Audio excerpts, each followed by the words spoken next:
నా personal philosophy ఏంటంటే boxing ring లోకి ఎంటర్ అయితే గట్టిగా కొట్టాలి, అంతేగాని జుట్టు పీకుతా చెంపగిల్లుతా అనే కైండ్ ఆఫ్ యాటిట్యూడ్ ఉండకూడదు. అంటే ఇప్పుడు నేను ఇది యాత్ర 2 గురించి మాట్లాడట్లేదు, I'm just making a general observation.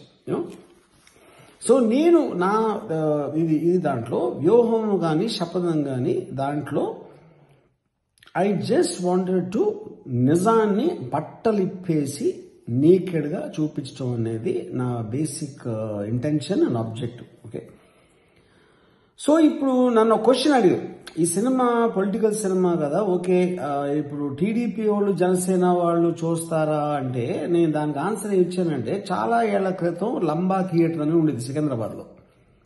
దాంట్లో సెక్స్ సీన్లో ఉన్న సినిమాలు వచ్చాయి. కానీ జనాలు వెళ్ళటానికి నేను అందరికీ సెక్స్ ఇష్టమే, కానీ నేను వెళ్తే నాకు తెలిసిన ఎవరన్నా చూస్తే నేను ఇలాంటి సినిమా చూడటానికి వచ్చానని వాడికి తెలిసిపోతుందేమో వీడికి తెలిసిపోతుందని భయంతో వెళ్ళేవారు కదా.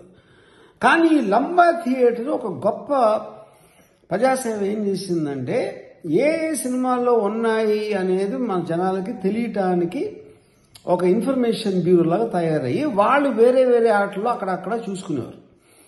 సో సిమిలర్గా నేను రోజు రేపు పొద్దున్న పాన్ చూసినట్టు టీడీపీ వాళ్ళు జనసేన వాళ్ళు వ్యూహం అనే సినిమాని ఎవ్వరికీ తెలియకుండా వాళ్ళ బాత్రూంలో చూసుకుంటారు అనేది నా ఉద్దేశం. కానీ మీరు అంటే న్యూట్రల్గా ఎవరి పార్టీకి సంబంధించిన వాళ్ళు కాకుండా మీకు అవసరం లేదు, ఎందుకంటే మీరు పబ్లిక్గా అందరితోటి లివింగ్ రూమ్లో చూడొచ్చు. టీడీపీ జనసేన వాళ్ళు బాత్రూంలో చూసుకుంటారు, ఇది ఇన్ఫర్మేషన్. సో వ్యూహం అనేది ఫిబ్రవరి 23 వస్తుంది అండ్ శపథం March 1 వస్తుంది. మీకు ఇష్టం ఉంటే చూడండి, లేకపోతే మానేయండి. Hit TV presents like, share, comment. TV వాళ్ళకు కూడా నేను ఒక సర్ప్రైజ్ ఇద్దాం అనుకుంటున్నాను. మీరు మాత్రమే జెస్సీ ఎందుకు అయ్యారు? ఇలాంటి అమ్మాయిలకి పిలవడానికి బాగుంటుంది.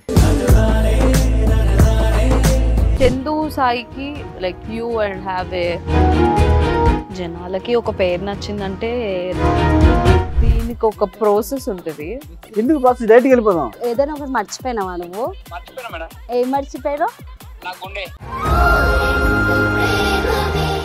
ఏదో ఆ టైంకి మన సుడి బాగుంటే ఎవరన్నా చూపిస్తే రాయగలం, కానీ డోర్ టు డోర్ సేల్స్ చేసేవాళ్ళు. శారీ వస్తుంది, శారీలో వెనకాల కట్టుకుని